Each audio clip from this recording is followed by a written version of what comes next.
여러분, 이 요한의 기별 5권이 신약 성경의 총론이라고 제가 말씀드렸습니다. 이 요한복음, 요한의 기별 5권이 총론인데, 요한복음을 필두로 공관복음이 3권이 있습니다. 마태복음, 마가복음, 누가복음 이렇게 있어요. 마태복음은 예수님이 하나님의 아들이심을 얘기합니다. 하나님의 아들이심을 말해요. 즉 예수님의 하나님 되심을 말합니다. 마태복음은 하나님 되심을 강조해요. 그런데 요한복음에는 또 뭐가 있냐면 요한복음은 유대인들을 위해서 써진 성경입니다. 유대인들을, 히브리인들을 위해서 써진 성경이에요. 그래서 유대인들은 성경을 아주 잘 아는 사람들이기 때문에 마태복음에는 말씀, 즉 설교가 많이 있습니다. 즉 마태복음에는 말씀이 있어요. 말씀이. 이건 유대인들을 위한 복음이기 때문에 그렇습니다. 즉 성경을 아는 사람들에게는 성경으로 설교를 하셨어요. 그래서 마태복음에는 예수님의 설교가 많이 있습니다. 말씀이 있어요. 마가복음은 로마 사람들을 위하여 쓰여진 복음입니다. 로마인들은 성경을 잘 알아요, 몰라요? 잘 모르죠. 그래서 마가복음에는 설교가 거의 없습니다. 거기에는 뭐가 있느냐? 설교가 없는 대신 예수님의 행동하시는 예수님이 보여져요. 이적을 행사하십니다. 종으로서 겸손하게 섬기는 예수님의 행동하시는 예수님이 보여집니다. 즉 행동이 있어요. 예수님의 행동. 이적이 많이 있고 그 다음에 종으로서 섬기는 예수님의 행동이 들어있습니다. 누가복음은 헬라인들을 위해서 쓰여진 복음이에요. 헬라인들은 굉장히 철학적이죠. 생각을 많이 하는 사람들이에요. 그래서 누가복음에는요, 비유가 아주 많이 있습니다. 비유. 예수님은 헬라인들은 고차원적인 철학을 하고 사변적인 생각을 하고 있는데 그런 고차원적인 철학과 사변을 아주 단순한 비유를 가지고 다 무력화시켜 버렸습니다. 단순한 비유를 가지고. 그리고 이 누가복음은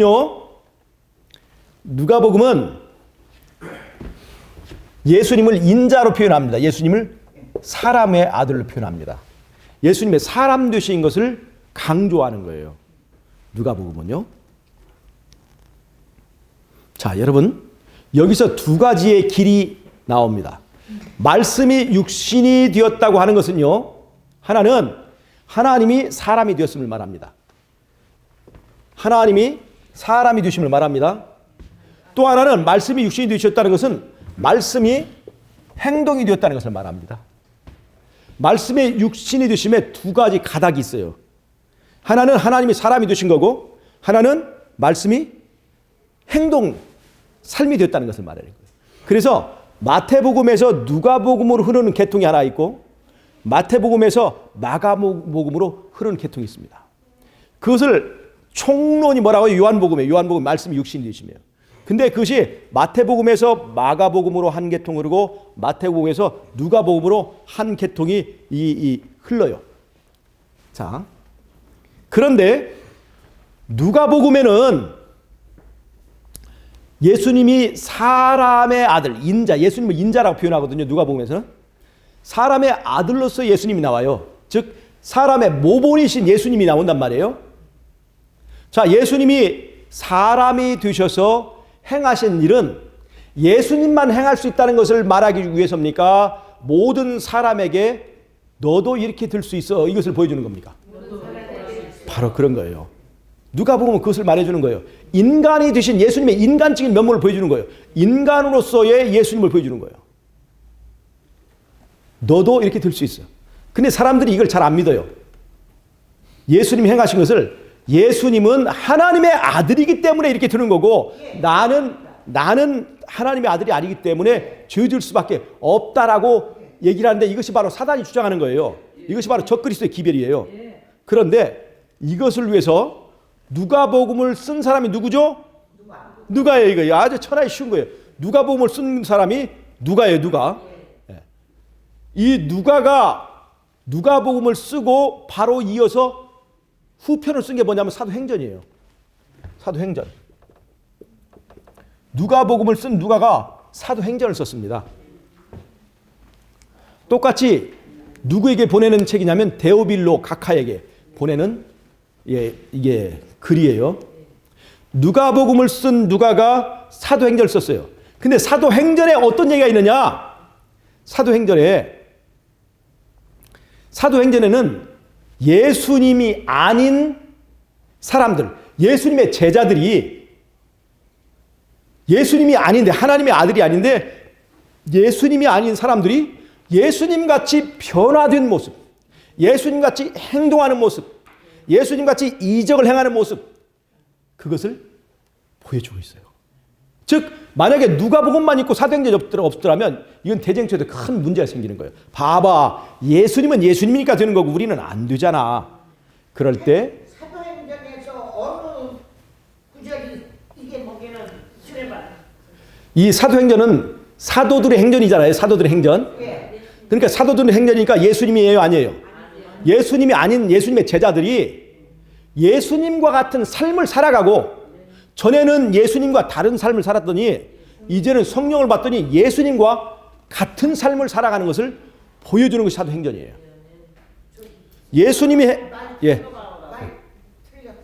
예수님의 행하셨던 이적과 같은 이적을 이 제자들도 행하시는 것을 보여준 거예요. 예.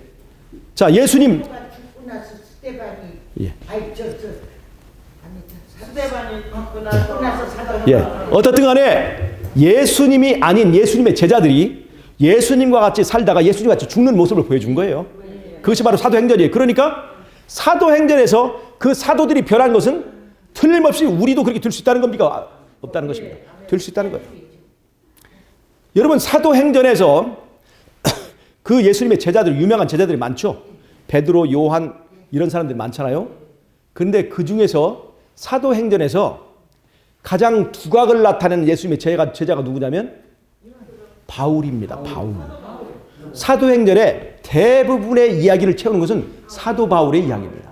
사도 바울은 사도들 중에서 제일 낮은 자예요. 사실은 정식 사도로 인정을 받지도 못하는 평신도 사도예요.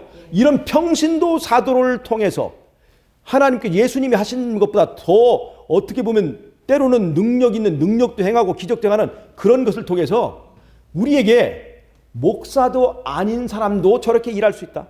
목사가 아닌 사람도 저렇게 변화될 수 있다 하는 것을 보여주고 있는 거예요. 여러분, 우리는 평신도잖아요. 자급 선교사가 지금 되려고 하잖아요. 그게 누구예요? 누구처럼 되려는 거예요? 바로 이 사도 바울같이 되려는 거예요. 우리가 비록 목회자는 아니지만, 목사는 아니지만 우리가 주를 위해서 일할 수 있다? 주를 위해 헌신할 수 있다? 누구처럼? 사도 바울처럼 우리가 할 수 있다는 것이.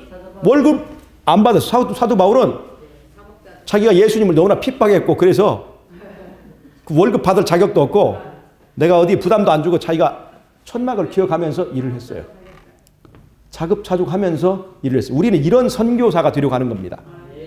사도 바울을 누가 보내줘서 간 것이 아닙니다. 자기가 알아서 성령 이끄신 대로 일터를 찾아 나간 거예요. 그러니까 이 선교 사관학교에서 졸업하면 어디를 보내주고 무슨 월급을 주고 그런 거 전혀 기대하실 필요가 없어요.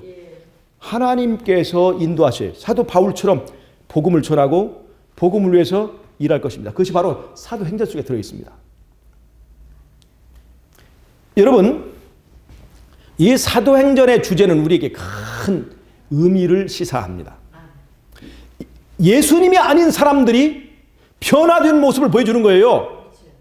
여러분, 계시록 14장 1절에서 5절까지 어린 양이 어디로 이끌더니 따라가는 14만 4천이 등장합니다. 그런데 그 입에 거짓이 없고 흠이 없는 사람들이에요. 그 사람들이. 여러분, 이것이 보통 얘기가 아니에요.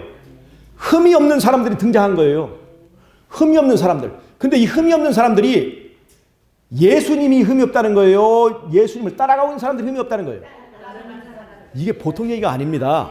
원래 흠 없으면 누구에게 적용되는 거예요? 예수님만 흠이 없는 거예요. 그런데 예수님이 흠이 없다고 하지 않고 예수님이 아닌 사람들이 흠이 없는 모습을 보여주는 것이 계시록 14장 1절에서 5절까지의 문제란 말이에요. 그래서 자신만 흠없고 자신만 거룩하고 제자들은 흠이 없을 수 없고 죄를 지을 수밖에 없고 불순종할 수밖에 없는 그런 것이 아니라 예수님은 자기 자신을 흠없게 할 뿐만 아니라 자신을 따르는 제자들을 흠없게 만들어 주실 수 있도록 예수님은 변화시킬 수 있다는 것을 보여주는 것이 바로 계시록 14장에 어린 양이 어디로 이끌든지 따라가는 14만 4천과 그를 이끄시는 어린 양의 이야기입니다. 여러분, 우리 변화될 수 있을까요? 사도행전의 이야기와 그것이 똑같습니다.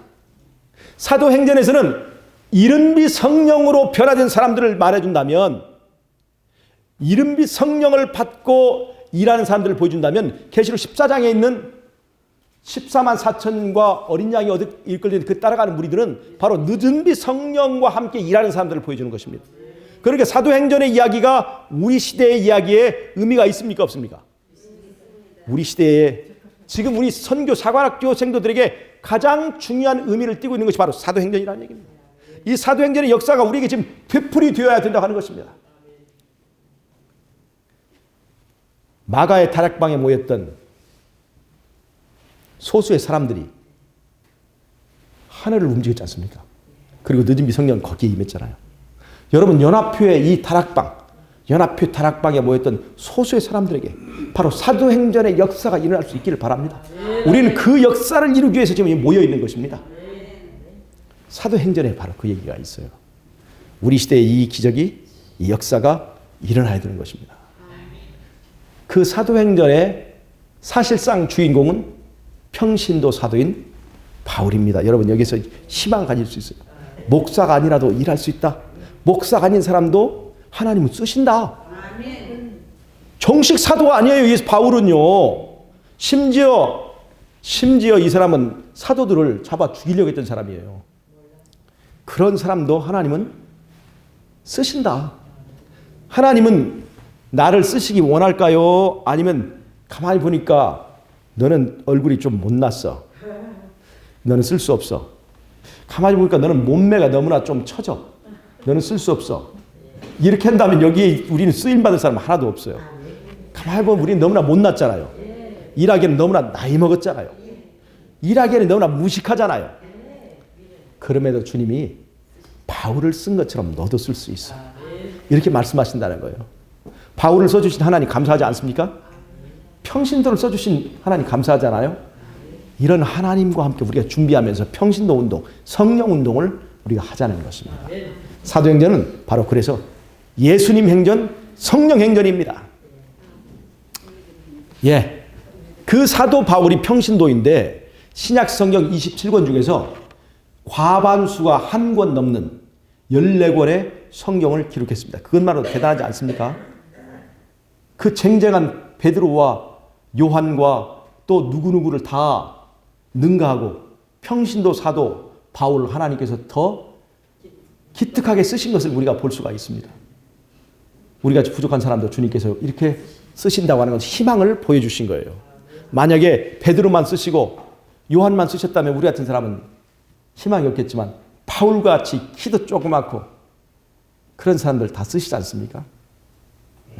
사도행전을 우리는 희망을 보는 것입니다. 여러분, 이렇게 계통이 마태복음에서 마가복음으로 흐르는 계통, 마태복음에서 누가복음으로 흐르는 계통이 있어요. 근데 이 복음이 두 계통이 있습니다. 잘 보세요. 사도행전의 주인공은 바울이에요. 근데 바울이 쓴 복음이 있습니다. 바울의 복음, 그게 믿음으로 말미암는 의잖아요. 바울의 믿음으로 말미암는 의를 말하는 책이 있어요. 그것이 뭐냐면 갈라디아서.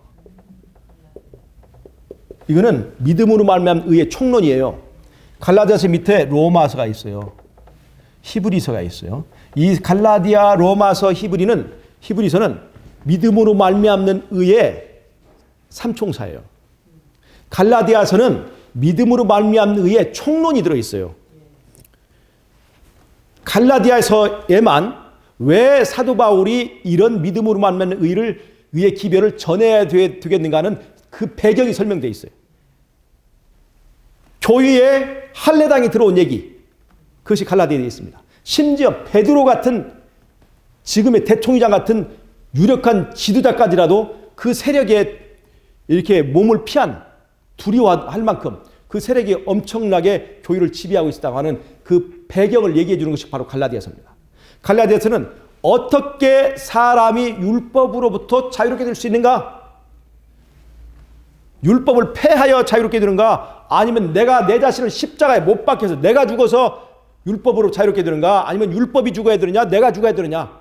하는 것 중에서 이 갈라디아서를 잘못 가가지고 율법을 죽여서 자유롭게 된다는 것이 일반 개신교에서 주장하는 그 율법으로부터 자유롭게 되는 방법이에요. 그러나 갈라디아서는 그걸 말하고 있지 않습니다. 율법을 죽여서 자유롭게 되는 게 아니라 내가 죽어서, 즉 내가 십자가에 예수님과 함께 내가 못 박혀서 내 안에 자아가 죽었더니 예수의 영이 내 안에 들어와서 주인이 되고 그 다음에는 내 마음이 뒤집어져서 변화되어서 물이 포도주가 되듯이 변화되어서 율법이 요구하는 것보다 더 많은 것을 할 수 있게 되어서 율법을 행하는 것이 즐겁게 되어서 율법을 행하는 것이 노래가 되어서 율법으로부터 자유롭게 되었다라고 하는 것을 설명하는 것이 갈라디아서입니다. 로마서는요, 이 바로 믿음으로 말미암는 일을 가장 체계적으로 설명한 거죠. 로마서의 주제는 뭐냐면 이방인들이 왜 율법의 노예가 되는가 하는 것을 설명하고, 그런데 율법을 알고 있는 유대인들도 왜 율법의 노예가 되는가, 심지어 율법의 선생인 자기 자신까지라도 왜 율법의 노예로부터 벗어나지 못하고, 로마서 7장에는 오라 나는 곤고한 사람이로다 이 사망의 몸에서 누가 나를 건져낼 것이냐라고 부질 수밖에 없는가 하는 그 근본적인 문제를 짚어내고 있어요. 그것이 바로 로마서입니다. 알고 봤더니 율법에 문제가 있는 것이 아니라 내 안에 하나님의 자리에 내가 왕 노릇하고 있더라. 내 안에 왕의 자리에 그릇된 왕이 들어가 있더라. 그래서 왕을 바꿔라. 그래서 우리의 왕인 다윗의 아들 예수 그리스도를 왕으로 바꿔서 네 안에서 개혁이 일어나야 율법의 요구를 채울 수 있다는 것을 로마서는 말해주고 있습니다. 제가 이거는 다음 시간에 이것은 구체적으로 다시 할 거예요. 이건 중요한 거니까요.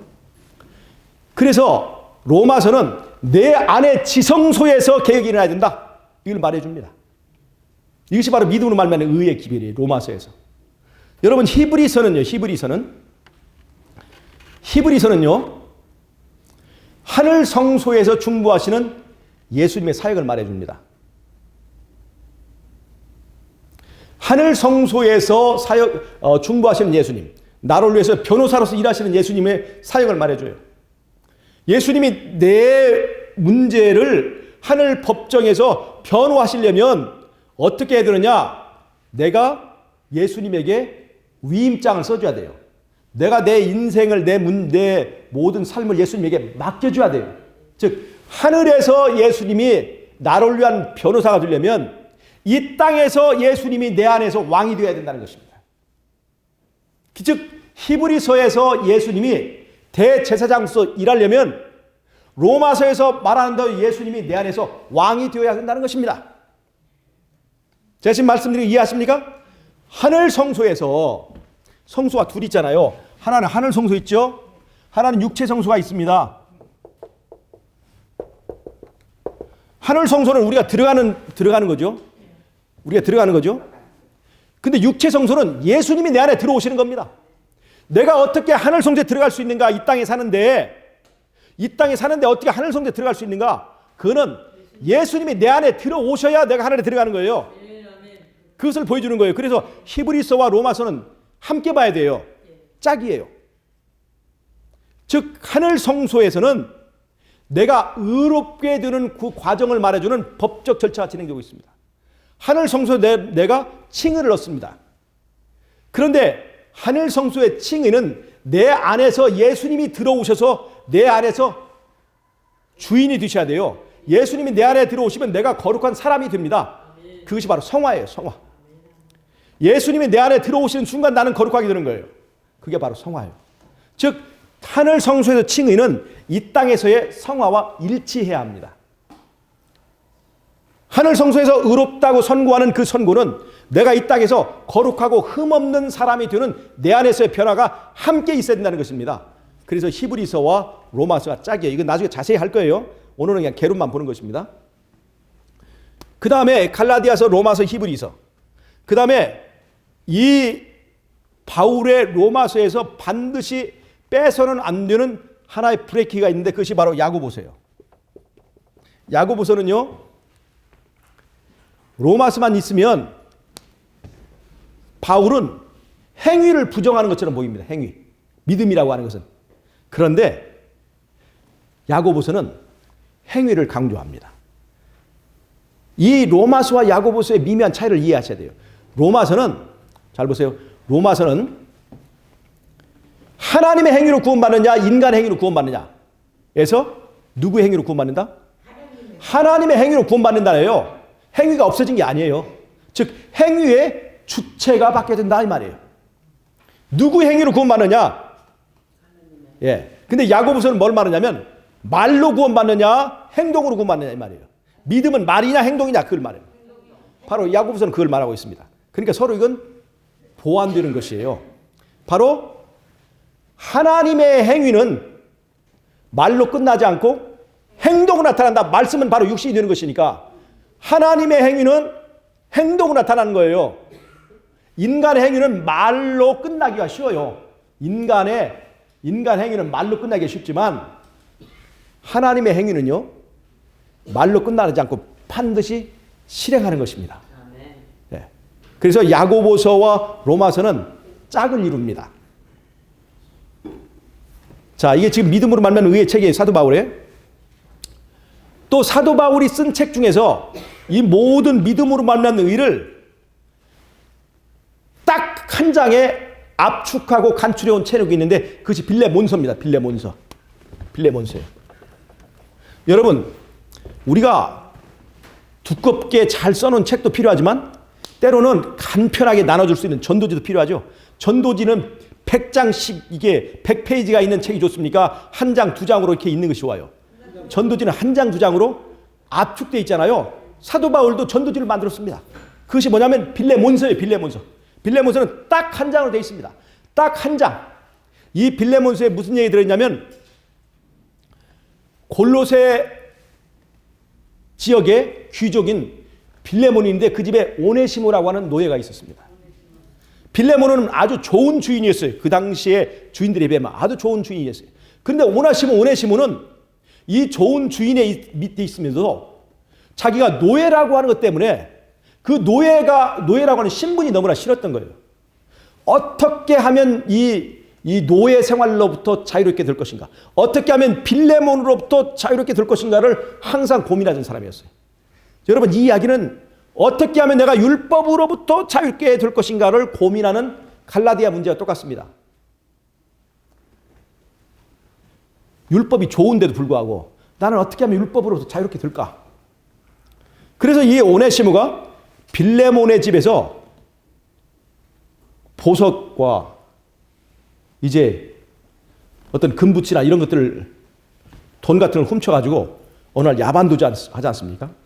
빌레몬으로부터 멀리 떠나서 빌레몬으로부터 자유를 얻으려고 멀리 떠났습니다. 도망갔어요. 도망가면 자유를 얻을 줄 알았는데 자유가 없는 거예요. 잡히면 죽으니까 어디를 가든지 두려운 거예요. 도망가서 자유를 얻으려고 했는데 빌레몬으로부터 자유를 얻지 못한 거예요.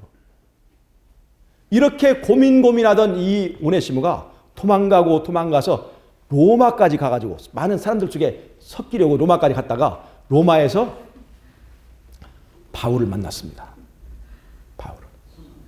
그 바울로부터, 옥중에 갇힌 바울로부터 십자가의 도를 들었습니다. 섬기러 오신 예수님의 이야기를 들었습니다.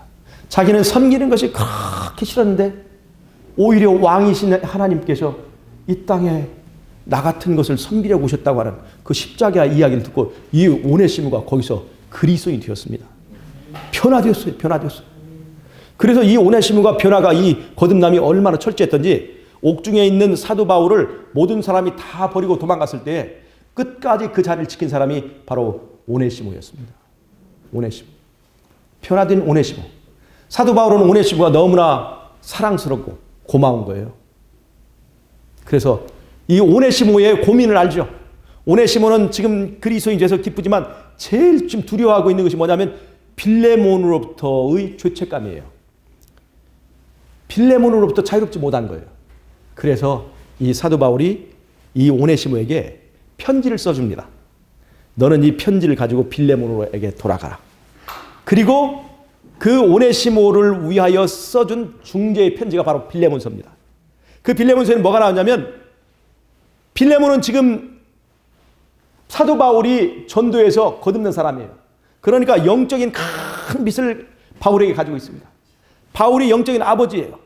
그런데 이 영적인 아버지인 바울이 지금 로마에서 감옥에 갇혀서 언제 죽을지도 모르는 그런 고난 가운데 있는 그것을 안타깝게 생각하는 이 빌레몬에게 오네시모를 돌려보냅니다. 그 편지를 가지고. 거기에는 오네시모를 위한 중개의 편지가 있습니다. 여러분, 이 오네시모가 빌레몬에게 갈 때 이 편지를 소중하게 생각했을까요? 아니면 아무데나 던져두고 했을까요? 그 빌레몬서에 그 사람의 목숨이 달려있어요. 이 빌레몬서가 바로 성경이에요. 우리에게 성경이에요. 성경. 예언의 신이고 성경이에요.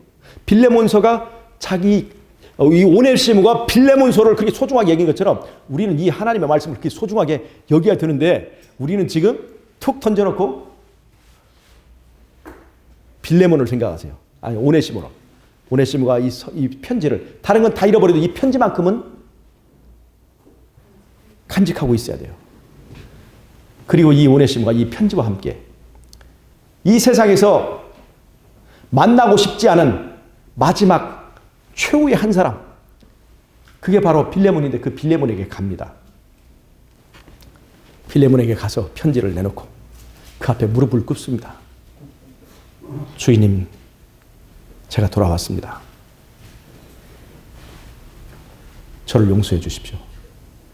제가 도망가서 로마에 가서 바울 선생님을 만나고 제가 거기서 예수님의 복음을 듣고 이제는 섬기는 자가 되기 위해서 다시 주인에게 돌아왔습니다. 저를 죽여주십시오. 하고 이 편지를 내놓습니다. 그런데 바울이 보낸 편지를 읽는 빌레몬의 얼굴에서 눈물이 흘러요. 그 편지에서 바울이 그렇게 얘기해요. 빌레몬아, 내 사랑하는 아들 빌레몬아, 내가 지금 오네시모를 너한테 돌려보내는데 이 오네시모가 혹시 너에게 어떤 빚진 것이 있고 너에게 피해를 끼친 것이 있으면 나에게 계산해라. 그 회계를 나한테 돌리라. 그러면서 내가 너를 구원했잖니. 내가 네 아버지잖니. 빌레몬이 오네시모를 보는데 오네시모가 보이지 않고 오네시모의 얼굴에서 바울이 보이는 거예요. 바울이. 사랑하는 그 아버지와 같은 영적 아버지 바울. 돌봐주고 싶어도 너무나 멀리 떨어져 있어 돌봐줄 수 없는 그 영적 아버지 바울의 그 보고 싶은 얼굴이 오네시모의 모습에서 보이는 거예요. 오네시모가 변화된 거예요. 빌레몬이 오네시모를 어떻게 했을까요? 오네시모를 용서하고 그 편지에서 이제는 이 오네시모를 노예로 사지 말고 너의 친구로 삼아라. 그리스도 안에서 형제로 삼아라. 그래서 둘은 그날 바울의 중재로 화해하고 화목하게 되었다는 것입니다. 이제 오네시모는 빌레몬을 위해서 일하는 것이 절대로 지겹지 않았습니다. 자기를 용서해주고 받아준 그 빌레몬이 너무 이 세상에서 최고 좋은 주인이 되어서 이제 빌레몬을 위해서 전에는 억지로 일했다면 이제 즐거운 마음으로 일하게 되었습니다. 빌레몬은 오네시모를 이제 노예로 생각하지 않고 친구를 삼고 같은 믿음의 형제를 삼고 둘은 사랑하는 사이가 되었다는 것입니다. 이것이 바로 빌레몬서의 얘기예요. 예수님 때문에 우리가 율법과 내가 서로 사랑하는 사이가 되어서 율법으로부터 자유롭게 된 거예요.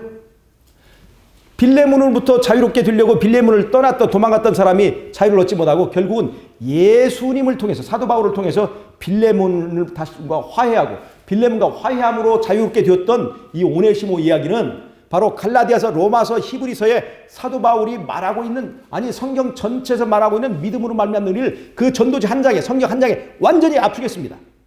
여러분이 만약에 성경을 다 빼앗기고 성경 한 장만 가져갈 수 있다 한다면 이 빌레몬서 한 장을 가져가시면 빌레몬서 한 장 속에 이 복음이 다 들어있습니다. 아시겠어요? 빌레몬서라고 하는 것이 바로 그런 기능을 하는 거예요. 다 가져갈 수 없다면 빌레몬서 한 장만 가져가면, 아니 빌레몬서 한 장을 내 머릿속에다 암기해버린다면 성경 한 권이 내 머릿속에 있는 것 똑같습니다. 사도 바울의 복음이 거기에 다 압축되고 요약되어 있습니다. 그래서 사도 바울의 복음은 이렇게 갈라디아서, 로마서, 히브리서, 그 다음에 사도 바울이 쓴 건 아니지만 야고보서가 한 세트가 되고 빌레몬서까지 해서 5권의 책이 사도 바울 계통의 복음입니다. 사도 바울 계통의 복음이에요.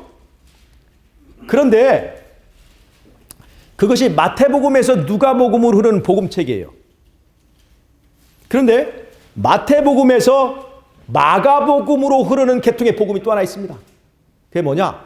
이 마가복음은요, 마가는 베드로의 비서였습니다. 마가가 쓰기는 썼지만 사실은 베드로의 지도 아래 쓰여진 책이 바로 마가복음이에요. 그러니까 마가복음 다른 말로 하면 베드로 복음 같은 거예요. 자, 사도 바울은 평신도 사도의 대표죠. 베드로는 정식 사도의 대표입니다. 그런데 이 베드로 계통의 복음인 마가복음에서 여기 이어지는 것이 뭐냐면 베드로 전후서입니다. 베드로 전후서, 그 다음에 유다서까지 이렇게 3권입니다. 이 베드로 계통의 복음이 베드로 전서, 후서, 그 다음에 유다서 이렇게 해서 3권인데 이 베드로의 복음에는 뭐가 들었냐면, 즉 사도 바울의 복음은요, 사도 바울의 복음은 사람을 바꿔야 된다. 사람을 그렇게 강조하고 있어요. 행위를 하려고 하기 전에 사람을 바꿔야 된다. 사람. 그것이 사도 바울의 복음이에요. 그런데 베드로의 복음은 뭘 강조하냐면 행위를 강조하고 있습니다. 어떻게 행위를 강조하냐면 베드로가 베드로 전후서를 쓸 때는 바로 그리스도인들이 어떤 처지에 있었냐면 로마에서 대화재가 일어났습니다. 누가 불을 질렀을까요? 네로 황제가 불을 질렀어요.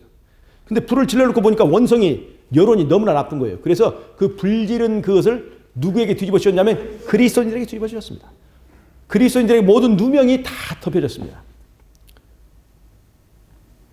모든 사람들이 그리스도인을 보면 더럽고 이제 그 악독한 놈으로 다 보일 그때에 베드로는 그렇게 얘기해요.